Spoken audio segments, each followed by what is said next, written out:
Greetings, loyal subjects of the Imperium of Man. I am Librarian Elias of the Adeptus Astartes. I am creating a series of recordings with the intent of educating the general populace of the dangers of the galaxy. All of this information comes from the Lexicanum, provided to me by the Adeptus Mechanicus. I will be reading verbatim from their archives. This recording will cover one of the many allies the Imperium has. The Primarch of the First Legion, Lionel Jonson. Lionel Jonson, also known as the Lion, and the First is the Primarch of the Dark Angels. He was scattered along with the other Primarchs to the far corners of the galaxy. He finally came to rest on the world of Caliban, a beautiful but blighted world tainted by chaos due to its proximity to the Eye of Terror. Lionel Jonson was renowned for a level of strategic brilliance and martial prowess that was rivaled perhaps only by the traitor Horus, but was distrusted by his brother Primarchs for his secretive and taciturn nature. The Chaos Emissary to Lorgar called him the Duelist. Jonson's capsule landed on a remote area of Caliban, far from any human habitation. There are no records of how he survived or what he encountered in the jungle during his early years, and any normal man would have died within minutes of being exposed to the planet. Yet to live he did for a decade in the jungle, alone and with no one to aid him. It would not be until the end of this decade that he would encounter his first humans. On that day, Jonson was found by a group of warrior knights of the Order during one of their quests across the planet. The young Primarch was already far larger than a normal man, wounded by a bolt weapon fired from one of the knights, and covered in the blood of one of the great beasts. While the knights prepared to kill Jonson, one of their number, a man named Luther, sensed something not immediately apparent about this unseemly wild man, and prevented his fellow knights from attacking. Despite the Primarch's near feral state, Luther was able to slowly convince the savage man to come with him. Taking him out of the forest, Luther and the band then brought Jonson back to their fortress monastery, and there, Luther named him Lionel Jonson, which means the lion, the son of the forest, both in honor of the circumstances they found him in, and in honor of his fierceness, which reminded Luther of the most feared of the great beasts, the Calibanite lion. Lionel Jonson quickly grew up under the care of Luther and adapted the customs of the planet's inhabitants, learning to speak at an extremely rapid speed, though he would never speak of his first 10 years of life. Luther and Jonson formed a strong friendship that complemented each other's ability and skills. It was now that Jonson's primary skills were discovered. He was a brilliant strategist and unstoppable once he decided on a course of action. Together, the two warriors rose through the ranks of the Order and spread the name of the Order through the quests they undertook together. When the Order's ranks had swelled with new recruits, Jonson and Luther petitioned for a crusade against the terrible beasts which lived within the forest. Luther used his oratory skills in order to convince many of the grandmasters of other monasteries to join the Order in this quest, and within a single decade, the planet was free from the great beasts, the armies having been led by Jonson. After defeating the beasts, Lionel Jonson demanded fealty from all the other knightly orders of Caliban. The only ones to oppose were the corrupted Knights of Lupus, who were hunted down and destroyed. Eventually, a unit of the Emperor's forward scouts arrived at Caliban. Jonson was immediately given command of the First Legion when the Emperor realized he had found a lost son. Luther and the other members of the Order who passed the Astartes trials were formed into First Legion soldiers, either as a full-fledged Astartes if they were young enough, or through genetic manipulation to increase their abilities if they were too old for the process.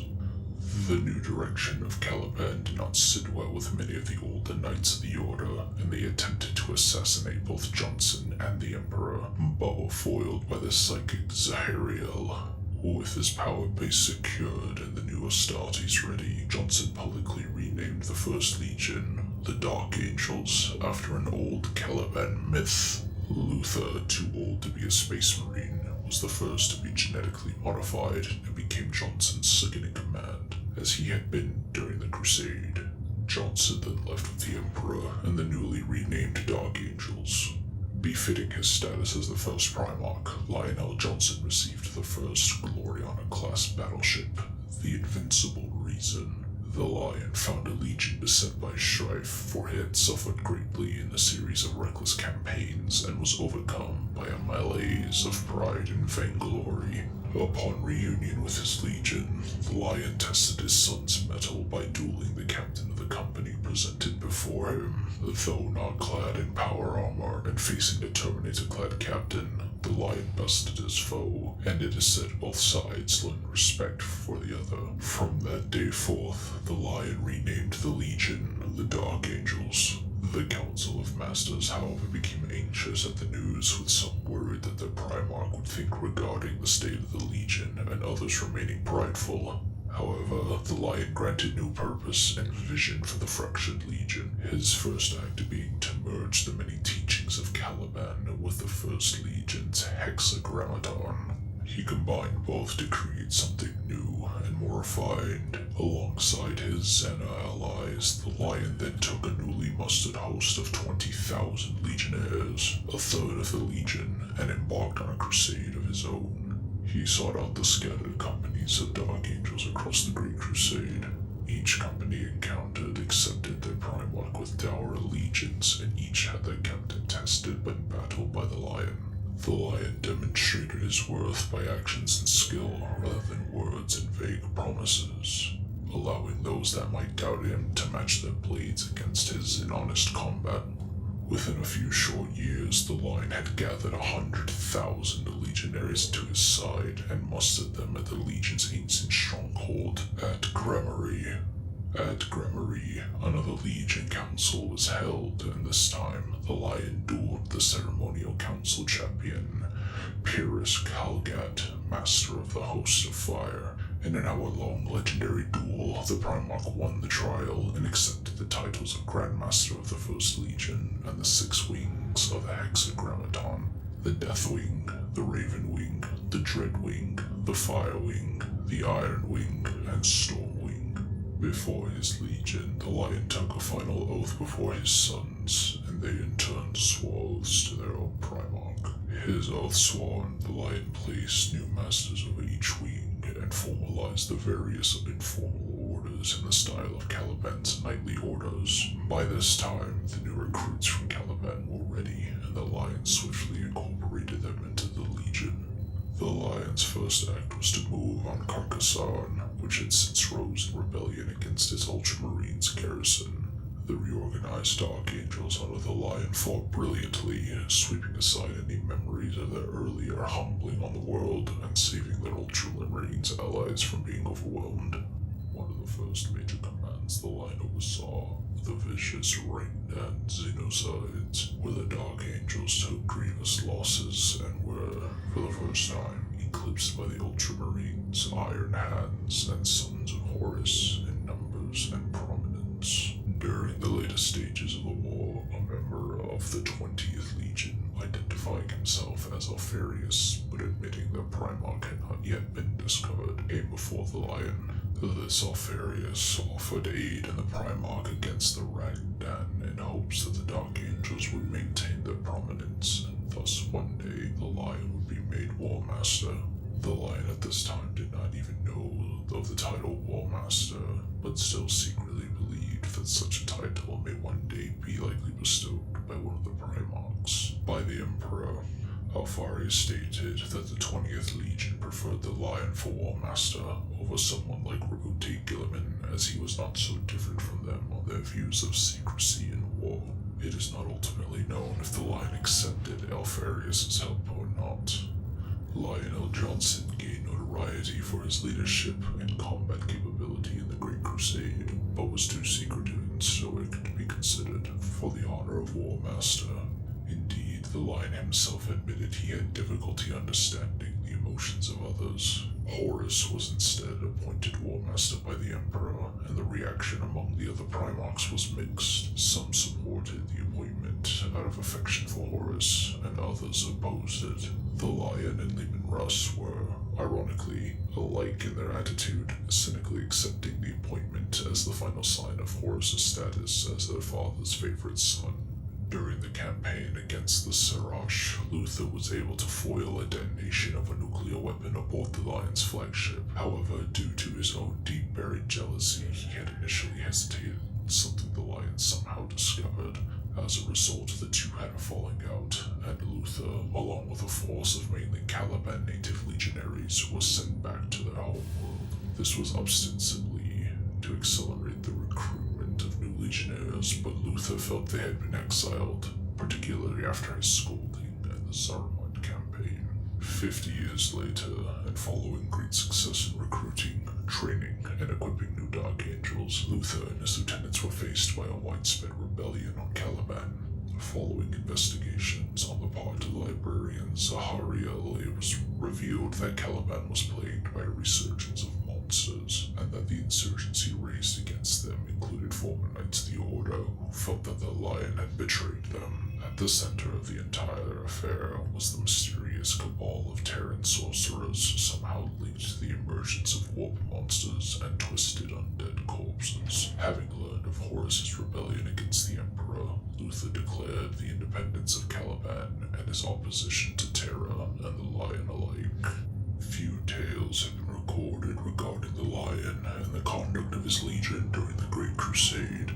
One of them is that which is now known as the Saga of the Lion and the Wolf. Sometime during the Great Crusade, the Dark Angels and the Space Wolves assaulted the planet Duban, whose ruled the independent Fash Empire. In addition to disrespecting the Emperor, the leader of the rebels had also insulted Leman Russ by personally naming him the Emperor's lapdog. In response, Leman Russ swore that he would cut the rebel leader's head from his shoulders and demanded that he be allowed to make an immediate attack on the rebels' headquarters. This invasion request was refused because the Lion had spent days gathering intelligence on the headquarters' defenses and had planned a detailed assault of his own.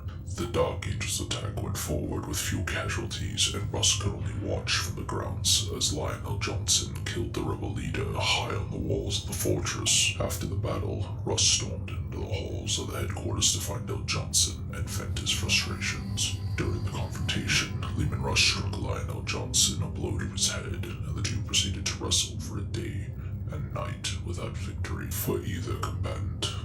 When the two finally broke apart, Russ began to laugh, humored by the circumstances the two were fighting over. The Lion was not amused, however, and what was considered a cowardly act struck Russ unconscious as he was laughing. The Space Wolf's Primarch was carried from the chamber by his men, and when he had regained consciousness, the Dark Angels had already escaped to the planet to embark on another campaign. Russ swore he would avenge the slight to his honor, and to this day, the two chapters fight honor duels in remembrance of this event. Some say these duels have brought mutual respect and a closer bond between the chapters. On other occasions, however, the rivalry between two chapters has boiled into open hostility, fueled by mistrust and suspicion. Jonson was campaigning in the Shield Worlds against the Gordian League when he received news of Horus's betrayal.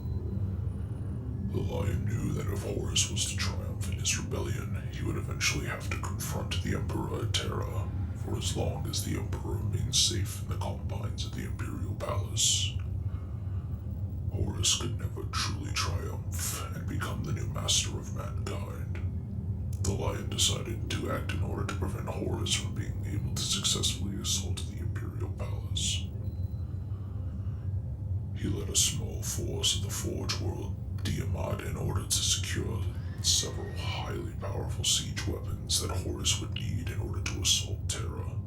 Faced with superior odds, the Lion nonetheless succeeded in securing the siege weapons, and thus performed a masterstroke. Rather than confronting Horus directly, he had seemingly defeated the War Master with only a handful of troops.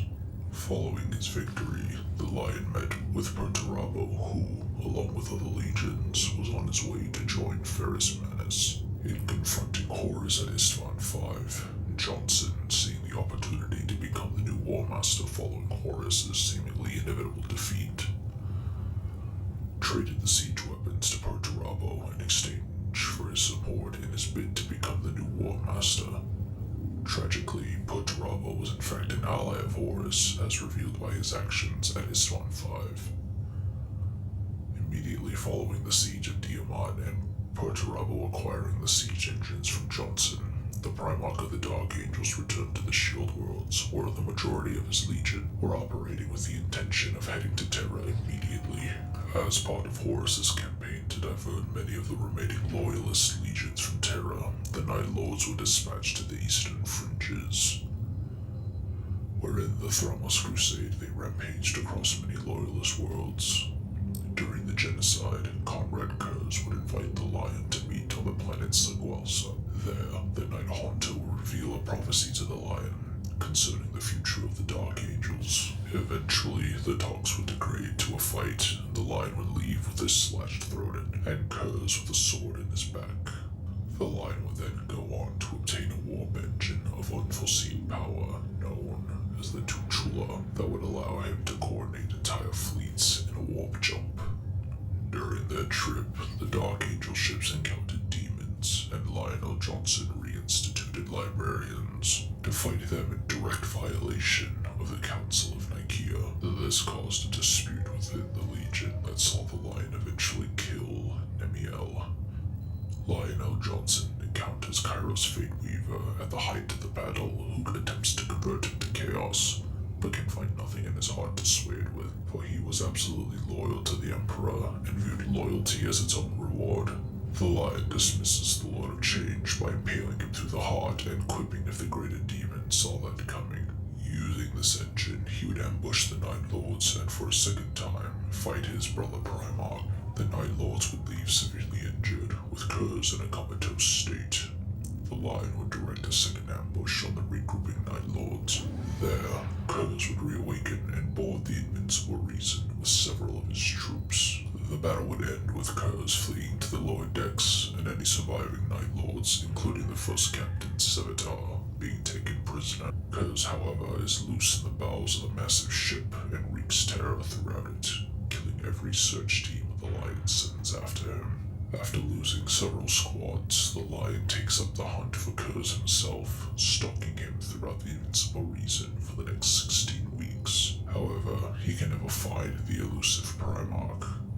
Due to the ruined storm erected by the Wordbearers, the Dark Angels found themselves unable to return to Terra as the Lion had intended. Eventually, they logged onto the land of the Pharos and made their way to Ultramar, linking up with the Ultramarines and Blood Angels, as well as their respective Primarchs, Rubuti Gilliman and Sanguinius.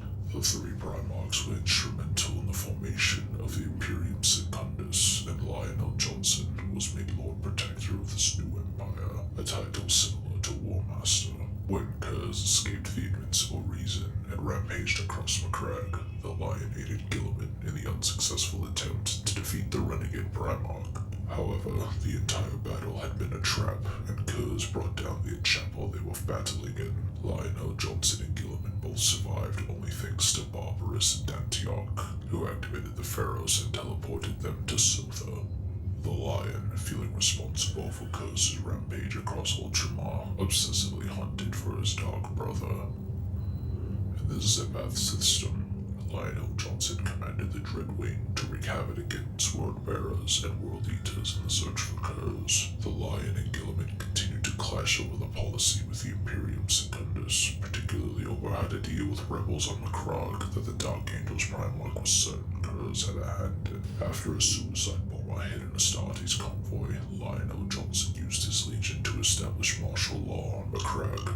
The Lion became certain that Kurz was hiding in the rebellious Illyrium region of Ultramar's capital, and advocated using weapons of mass destruction to destroy it from orbit.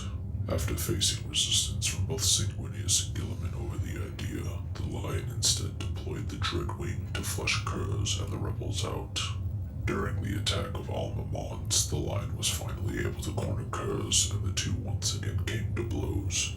After a vicious battle, the Lion was eventually victorious. The Lion questioned why Kurz turned, to which Kurz answered why not, and to say that there was a monster in his head he could not stop. Instead of killing Kurz, the Lion pulled back, saying he could not kill him, but then pummeled him again. The lion then ripped off Kurz's backpack and brought him down upon his knee, breaking his spine and paralyzing him. Kurz was instead brought before Sanguinius and Gilliman to stand trial. Kurz admitted to his action, but refused to accept guilt because he was made to act that way, thus they were not crimes. Kurz then divided Gilliman from the lion, accusing the lion of ordering secret orbital attacks and pitting them against each other. The lion sought to kill Kurz, but Sanguinius prevented him with words and Gilliman broke his sword. The lion responded with anger, but Sanguinius dismissed him, ending the triumvirate and banishing him from Imperium Secundus. The Dark Angels withdrew from the planet hours following the dismissal. Afterwards, the lion continued to brood, questioning his exile of Luther and other decisions as he stood in the chamber of Tuchulka. Soon his council arrived, and the lion told them that they would return to Caliban. Before they left, the lion had a thought and ordered Tuchulka to teleport him and Holgen to Sanguinius' chamber. Shortly before Sanguinius was able to execute Kurz back on the crag, the lion appeared, asking for the angel to stop. Troops came into the room, demanding the lion surrender, but he responded that Kurz was able to see the future, and he repeated that Kurz's claim that his death would be at the hands of an assassin was set by the Emperor. This, to the lion, was proof that the Emperor was still alive. Sanguinius recognized that his own vision of death would also be true.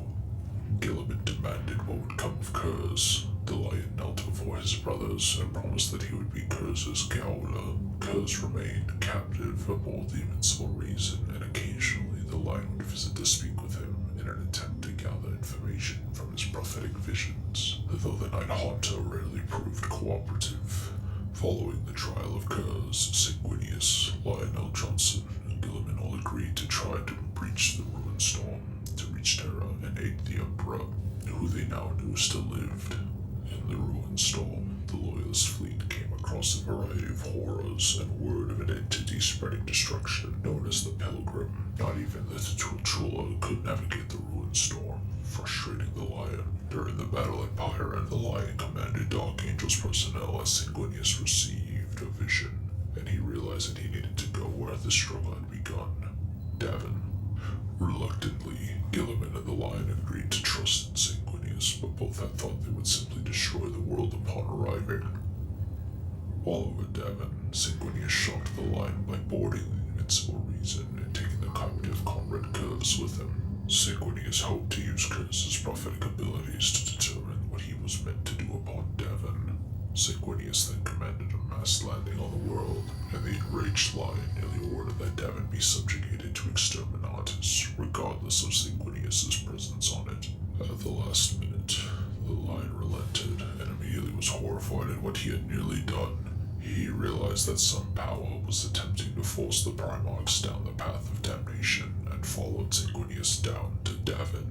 At Davin, Sanguinius was trapped within a portal and did battle with the demon Madial, while Gilliman and the lion desperately tried to reach him. A vicious battle erupted both on Davin and above it, in which Gilliman's acting flagship, Samothras, was destroyed in orbit by the demon ship Veritas Ferrum.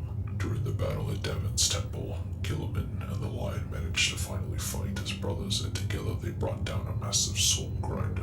Eventually, Sanguinius was able to escape the Space Marine forces evacuated into space. Davin was destroyed by cyclonic torpedoes, and with its anchor gone, the demonic fleet vanished. In place of where Davin once was, a breach in the Ruin Storm was visible. The path led to Terra, but upon further study, it became apparent that somehow Horus had foreseen this route, and a large blockade was erected to block them. Gilliman and the lion agreed to distract the blockade, while Sanguinius and the Blood Angels made directly for Terra, for that was their destiny. The lion expressed his desire to further distract the enemy by attacking worlds Horus had captured along the way to Terra. An act of vengeance he would soon come to relish. At some point before or during the siege of Terra, the Astronomicon went dark for the Dark Angels fleet. Fearing that Terra had fallen to Horus, the lion became nihilistic, and instead of moving towards Terra, pledged himself to burning as much of the traitor's territory as he could, using the rationalization of attacking the traitor homeworlds in hopes of drawing reinforcements away from Terra to his troops. The lion oversaw the destruction of Chemos and Barbarous and spiteful purge dubbed the Passage of the Angels. Without the Astronomicon, the line relied on the Tucholka for guidance. The line eventually made for deliverance, homeward of the Raven God, where Korax and Lehman Russ were currently mustering. The Lion is quick to question the Raven Lord's absence for major fronts of the war, but his ire is put to rest by Russ, who points out the survival of his own legion is evidence of their worth. Russ declares he will join the Lion's crusade of vengeance, including warriors equipped with a new Mark 6 power armor produced on Kiowa. Korax, however, is cautious to command his bloodied legion to what he sees as a needlessly spiteful waste, and only assigns a small expeditionary force of his Raven God to the Lion's forces. Eventually, the Lion made course to Terra, but arrived too late to influence the battle or prevent the Emperor from becoming interred on the Golden Throne. Christ, that's badass. Jonson, racked with his grief, returned to Caliban to reinforce his Dark Angels and recover in general. When the ships arrived in orbit, they were hit by a savage salvo of fire from the surface. The fleet pushed back and Jonson tried to find out what was happening. He learned from a merchant ship that Luther had poisoned the minds of the Space Marine garrison on the world and taken control. He could only be seen by Jonson as the taint of chaos. Jonson's fury was let loose and the planet suffered. He ordered a systematic bombardment of the planet, destroying everything they could to rid the world of chaos for all time. The planet burned and the defenses were whittled down to nothing. Jonson led his forces personally against the defenders who had taken refuge in the Order's fortress monastery. Jonson found Luther and saw him to be completely corrupted. Nothing of his old friend had survived. Luther had been elevated to a strength equal to Jonson by the Chaos Gods, and the two met in a combat the likes which would never be seen again. They leveled the monastery around them, but the planet was also taking a heavy toll. The bombardment began to crack the surface of the planet, and the Dark Angels in orbit unable to see the damage they were doing. The battle between Luther and Jonson was titanic, but ended with a psychic attack that mortally wounded Jonson. Luther then realized what he had done, as if a veil had been lifted in front of his eyes. He fell to the floor, unwilling to fight anymore, but it was too late for Jonson. The gods of chaos realized they had lost again and sent a massive warp storm to wreck the surface of the planet. Caliban then broke apart under the strain and destroyed all but for the monastery of the Order, which had been protected by vast force fields. When the Dark Angels descended to the now asteroid, they searched the ruins and found Luther mumbling that Jonson had been taken by the Watchers in the Dark and would return one day and forgive him of his sins. The Dark Angels could not find any trace of the Primarch. The rest of the Dark Angels who had been converted by Luther were sucked into the warp and scattered around the galaxy, now named the Fallen. The final secret, known only to a very select few, is that, buried deeper within the rock than Luther, Jonson lies sleeping, waiting for the Watchers in the Dark for the time he will be needed again, to lead the Dark Angels in a new and greater crusade. Save the Watchers in the Dark, only the Emperor knows of this secret. As of M41, Jonson is the only loyalist Primarch, other than Robute Gilliman, definitively known to be alive. This concludes the information regarding the Lion. More in-depth information regarding him and his legions will be recorded at a later date. This is Librarian Elias.